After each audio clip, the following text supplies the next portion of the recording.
हजारों करोड़ का माल जाता है यहाँ से विदेशों में। सोना है ये सोना। इज्जत करता है लोग आपकी,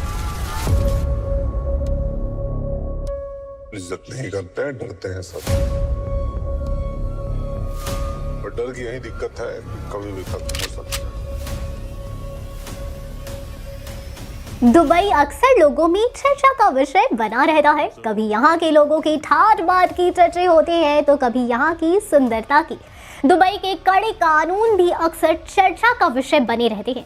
जैसा कि हम सभी लोग जानते हैं कि दुबई दुनिया के सबसे बड़े तेल एक्सपोर्टर कंट्रीज में से एक है, लेकिन इसके अलावा दुबई की इकॉनमी में जो सबसे महत्वपूर्ण भूमिका अदा करता है वो है यहाँ का सोना।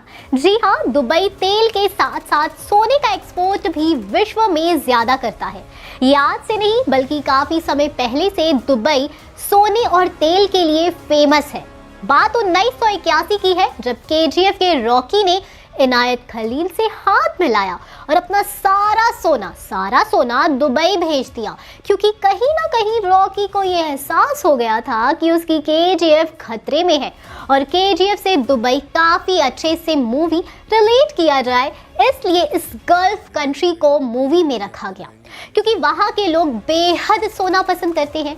वहाँ के लोगों के पास महंगे से महंगे सोने के गहने, सोने से जड़ी गाड़ियाँ और इसके अलावा सोने के बर्तन भी मौजूद है।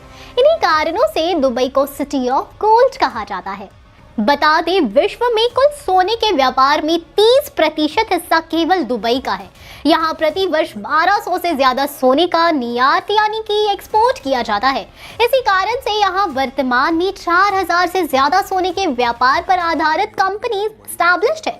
दुबई के बाजार में सोना खरीदने के लिए विश्व के कोने कोने से लोग आते हैं, इसलिए यहाँ के सोना बाजार में रोज हजारों की भीड़ सोना खरीदते हुए दिखाई देती है। इसलिए शायद रॉकी ने भी इस जगह को चुन लिया। साथ ही दुबई में भारतीय एक बड़ी संख्या में निवास करते हैं। दुबई में रहने वाले लोगों में से 50% तो केवल भारतीय है, इसलिए दुबई में भारतीय निवेश भी ज्यादा है। इसी कारण से दुबई के सोना बाजार में सबसे ज्यादा खरीदार भारत से आते हैं। भारत के बाहर भी यहाँ मुख्य रूप से Pakistani, British, Saudi Arabian, Omani और कनाडियन लोग भी सोना खरीदने आते हैं।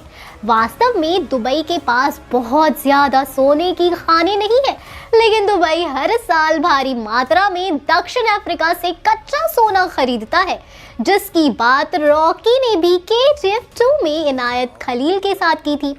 इस सोने को शुद्ध करके यहाँ भारी मात्रा में सोना बेचा जाता है। समय के साथ दुबई ने अपना सोने का व्यापार बहुत बड़ा कर लिया है और परिणाम स्वरूप वर्तमान में यहाँ 1000 से ज्यादा सोने की बड़ी बड़ी दुकानें मौजूद है। दुबई के इस पूरे सोना बाजार को गोल्ड सूक भी कहा जाता है, जो हमें केजीएफ 3 में देखने को मिल सकती है।